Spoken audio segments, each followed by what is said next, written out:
Oh, we cannot listen to you. Yes, I Okay, will. now we can. Yes, I will start again.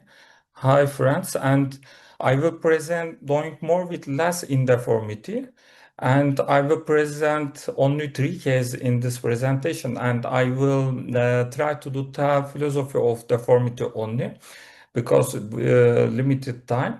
In deformity surgery, we need to do know anatomy and knowledge about to do each patient deformity, and we should know wonderful knowledge about biomechanics, and we need to do know spinal parameters, classifications, and surgical techniques.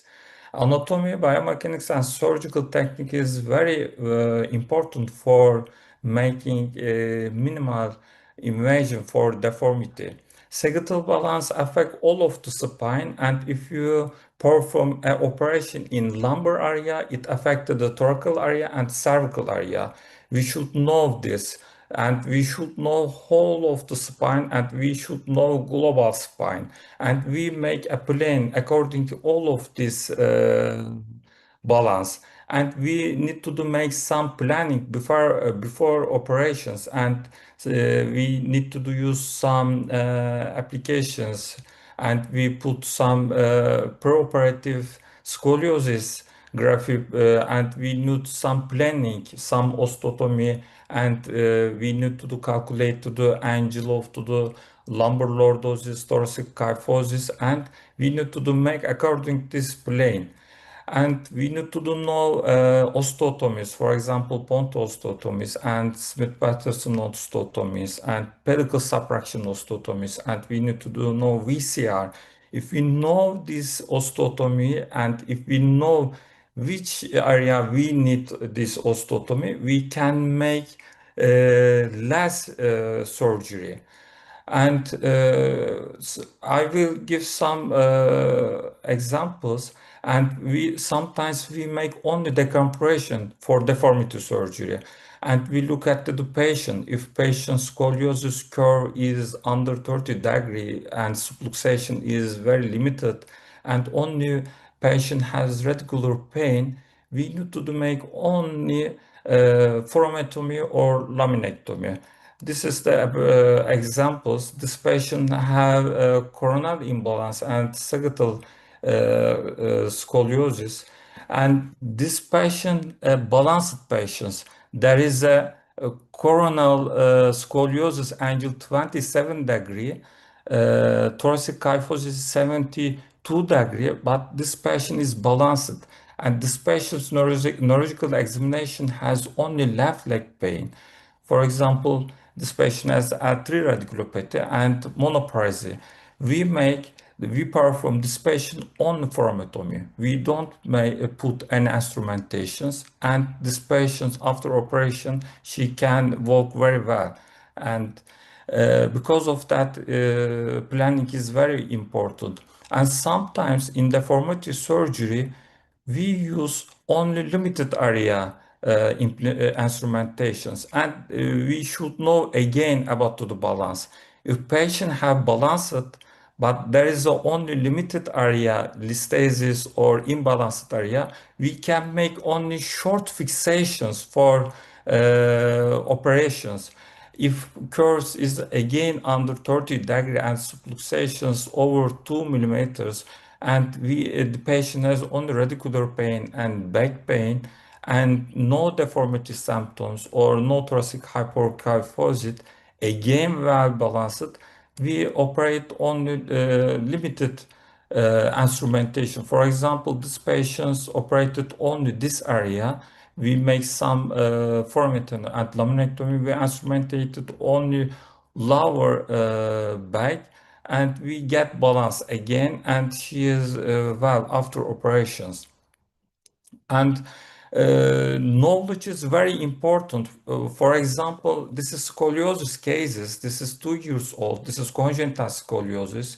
If we follow this case, only brace, it will be grow up. And maybe these patients come to the approximately 80 or 90 degree when you this patient's 30 and 14 years old. Because of that, we should know This is growing deformity. And in this age, after 3 years old, we perform only hemivertebral, less surgery. Only we can remove this red area and we can make short fixations. Again, we can correct this deformity. And we follow, for example, this patient's approximately 5 years, and this is now it's good and deformity is corrected and there is no progressions, and we will remove this fixation when he is maybe 14 or 13 years old. Because of that, this is very important. Knowledge is very important. Which kind of deformity need which kind of operations we should know very well. And anatomy is very, very important. If you know very good anatomy, we can change to the all of the operations. So I will give again a case presentation here. There is a 15 years old patient. He has neuromuscular scoliosis and genetic diagnosis and muscle disease. And I will COP angle is 171. This is from 2018. COP angle only 21 degree. 1 year later, 38 degree. Then 82 degree. We offer to do him an operation, but this year's pandemic years and his patients didn't accept it. Then he came to us again with 171 degree, very severe degree, and some pulmonary disorders. And this is the problem if thoracic area. This is ileum. Ileum go inside to the thoracic area, and I will show this is perioperative. In this case, we can't use spine navigation. We use sometimes spine navigation. We haven't robotic devices, but we can use spine navigation. But in these patients, spine navigations don't work because vertebra overlap to the each others, and we can't see in CT scan, and we can't see in spine navigation. And this is only fluoroscopy, and we can selections to the level with fluoroscopy. I put this case because technological device didn't work in perioperative. So we need to do know anatomy knowledge. And all of the surgeon must know very well anatomy knowledge, because during operations it can be changed. And this is during operations, and we are trying to use freehand techniques, and we put all of them, and I'm passive.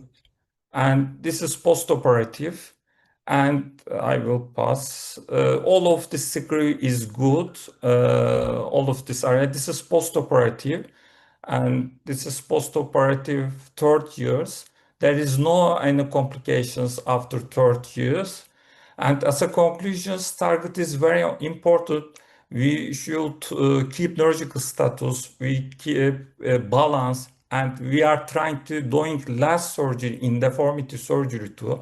We should know anatomy very well, and we should biomechanic very well, and we should know surgical techniques in cadaver studies and sometimes fellowships. And we have next year 2 conference. I want to be invited Istanbul Cadaver Course and Asia Pacific Cervical Spine Society again in Istanbul. Thank you.